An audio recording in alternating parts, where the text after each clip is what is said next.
you accountable. The 4 majority trustee vote holders have accomplished in 3 years that they have been sitting in these seats. This village don't have anything. Anything. Stop lying. I'm not lying. Stop lying. You are lying. You are fake news. You are fake news. I'm fake David news. Smith, you are fake news. I'm fake news. David Smith, you are fake news. I'm fake news. This election time, people.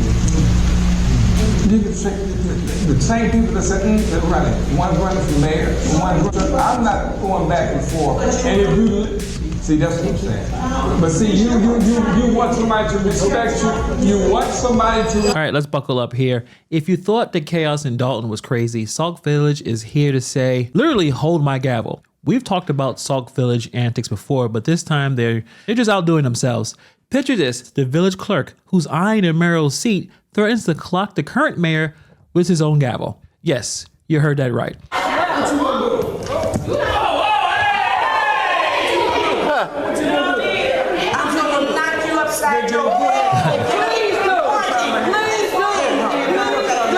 Now, amidst this political soap opera, there's a cool $100,000 that's gone MIA. So let's dive into this situation here and see if we can make some sense of this madness. On this channel, we've covered plenty of local government chaos, especially in the wild world of Dalton politics, where drama seems to be a mandatory part of governance. And you have to want to have unity amongst our communities and stop all the internal fighting, because it's not getting us anywhere. So when people talk about theft and dumbass shit like that, yeah, I cuss, because it's stupid. You got to know the character of a person. But when it comes to Sauk Village, they're proving that they're no underdog in the local drama department. And this story is crazy. So first, let's take a quick jog down memory lane. We talked about Sauk Village before, talking about the clerk, Campbell Pruitt, the same person who's running for mayor and trying to knock out Derek Burridge, the current mayor, upside his head with his own gavel. I'm sorry. The Sauk Village clerk, Marvin Campbell Pruitt, speaking for the first time. Campbell Pruitt says she was defending herself. I'm going to knock you upside your head. I may have said, hit you upside the head if I could. Well, it's not a may. You did. There was a clear threat there now. Thank you for the reporter to, I mean, he initiated by putting in her face, but she got up. She could have walked away. She could have went to security, but she went, grabbed it, and threatened to hit him upside the head with it. Now the dust from that spectacle has barely settled. Sauk Village is back in the spotlight, talking about that missing $100,000. So apparently the money has decided to ghost the village, and now everyone, from the trustees to the residents, is scrambling to figure out what the hell happened with the money. What happened to the $10,000, and follow up with the police department or the state police department, whoever did that? Where's the $78,000, and what's happening with the tips? Because that affects my budget just as much as it affects yours.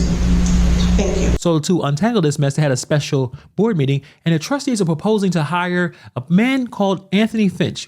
This was a former village employee who was fired and is currently suing the village for wrongful termination. And the plot twist that no one saw coming is being called back to play Sherlock Holmes on the missing funds. You can't make this up. He's getting hired to audit, to figure out where the money went. My question to you is, you use some different reasoning when you fired AIC, the IT people, because you said that our former finance director, Dr. Jones, was on their not-for-profit board. That was a conflict of interest. So now I'm asking you, if that was a conflict of interest, then how is bringing Mr. Finch back not a conflict of interest? Mr. Finch, a former village manager and our former finance director. Now you find him, even though he has a lawsuit against the village of Sauk Village, being able to be your internal auditor, for corporate authorities only, because that is what is read here. Internal auditor reporting to the corporate authorities to commence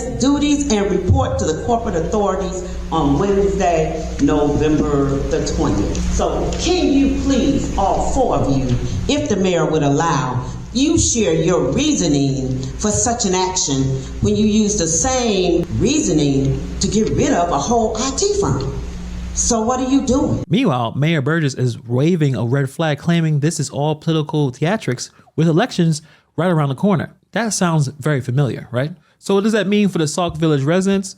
Well, they're going to see from some of these public comments, it's a bunch of finger pointing, a lot of fiery debates, and eyebrow raising decisions that turned this meeting into a full-blown circus. Good evening, Mayor, Board of Trustees. I stand before you today in public comment. I know that you... I'm sorry. I am Marva Campbell Pruitt, and I am speaking as a resident, not as the village clerk, okay? And I stand before you to say that I was very disturbed when I saw a former employee who was terminated sitting in an office one day last week.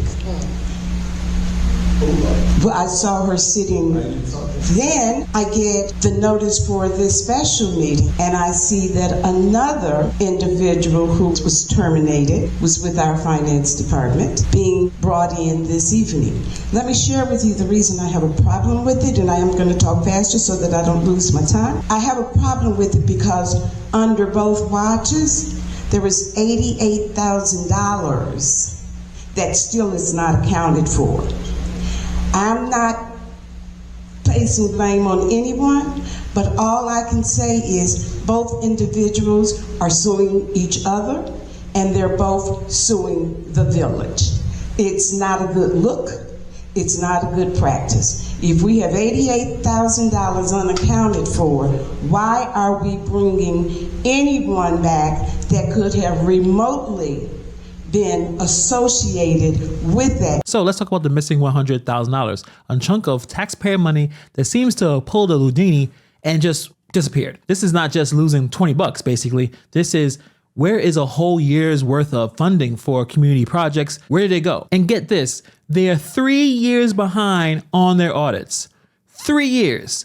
You would think someone may have noticed this a long time ago, but nope, this is business as usual, I guess until now. So the residents showed up demanding answers, and honestly, who can blame them? It's money missing. My question is why we just not getting it when we've been behind in our audits 3 years, 4 years? Why are we just now getting it? Why this wasn't taken care of 3 years ago? Why do we have to get this far in the hole and all this stuff about money missing, people stealing and all that? Why do we get this far, 4 years down the pipeline? Why this wasn't taken care of in the beginning? That money could have been used to fix roads, fund schools, or literally do anything other than just become a ghost story. Instead, the village leaders are playing a game of hot potato with the blame, and no one seems to have an answer beyond just a collective shrug. The trustees, bless their hearts, have decided the best way to solve this financial whodunit is to bring in Anthony Finch, a former village employee. Speaking, Mr. Mayor, the bottom line, I am going to tell you why we are bringing back Mr. Finch, because when we had Mr. Finch here, we had water main breaks that were being repaired properly. We had water main breaks that were being fixed. When Mr. Finch was here, Anthony Finch made sure that our water bills were corrected. We had no problems with water bills when Anthony Finch was here. When Anthony Finch was here, he's the only one that worked in the finance department that had the finance and the audit correct. You know what? That's why we're bringing Mr. Finch back here. We're bringing Mr. Finch back here because he had protocol. We're bringing Mr. Finch back here because he knows what he's doing. We're bringing Mr. Finch back here because, you know what?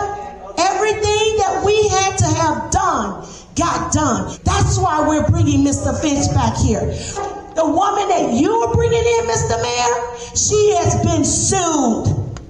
The woman you're bringing in, Mr. Mayor, she is responsible for the $10,000 missing.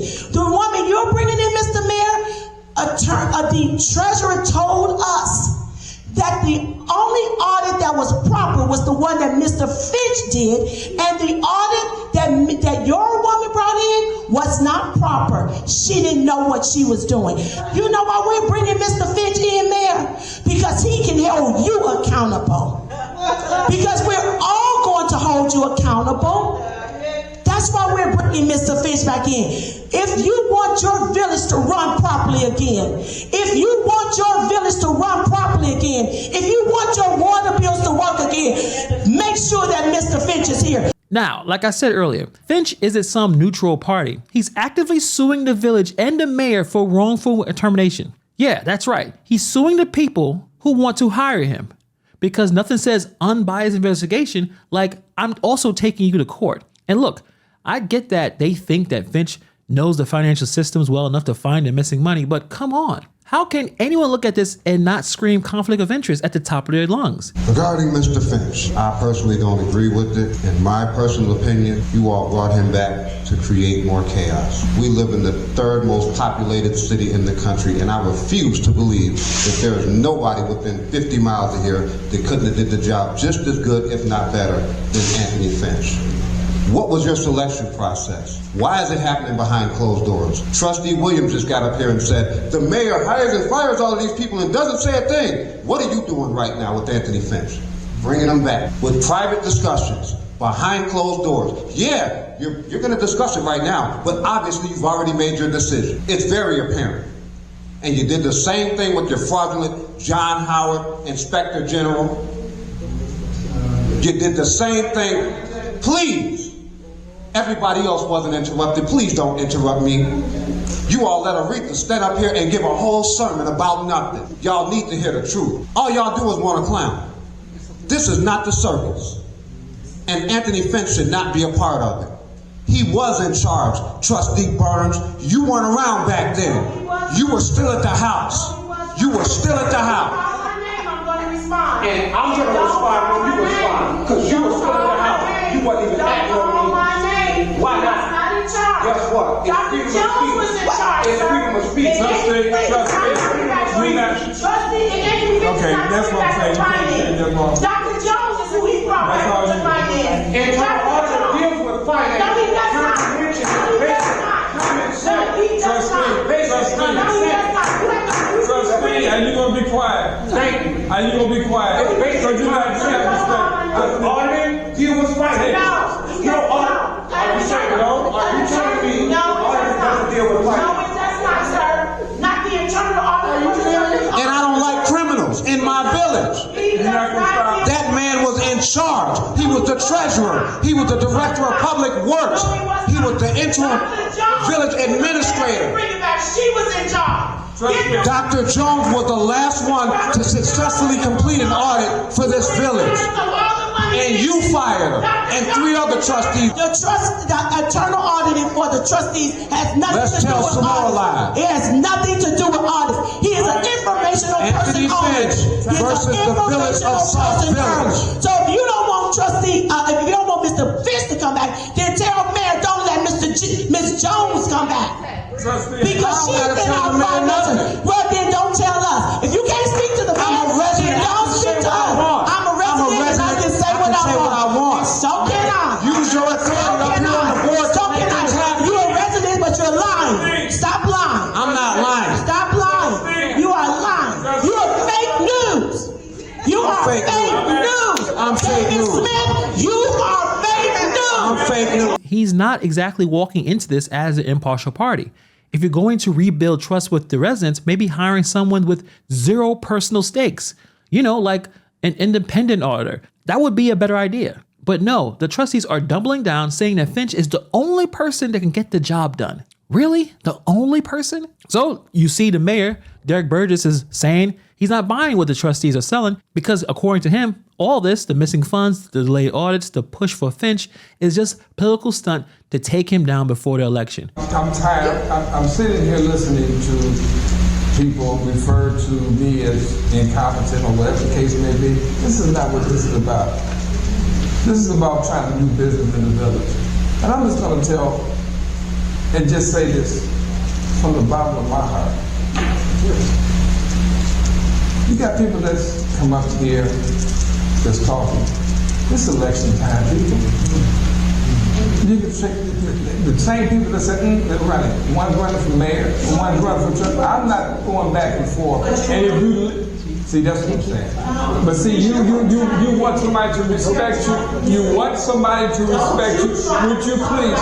You're running for mayor as well. That's what I'm talking about. You want, okay, but then, no, you're not done with nothing. You're going to hear me. You're going to hear me. Okay, but you sit up here and you sitting up here trying to tell people and lie about certain things that are not going on in the village. And told, I'm not answering to you. I'm not answering to you. No, I don't. No, I don't. No, not the way you sit up and talk, and you talk about people. But you want somebody to respect you. Here is what I'm talking about. You see, it's on camera. You can see it. You won't stop. You won't stop. No, you can't tell me what to do. That's your problem. And sure, he may have a point about the timing, but here's the problem, Mayor. When you are the mayor and $100,000 go missing on your watch, maybe just don't chalk it up to just politics. Maybe, just maybe answer the questions instead of dodging them. But instead, Burgess leaned all the way to deflection mode. This is election time, people, he said, basically waving off any kind of concern. He sounds very familiar, like another mayor that we talk about. The trustees weren't having it though, and they came to him hard, accusing him of burying spending reports and making hires without board approval. This sounds so familiar. This was basically a verbal WWE match, except instead of throwing the punches, it's throwing a lot of accusations, and the residents are the ones who always suffer.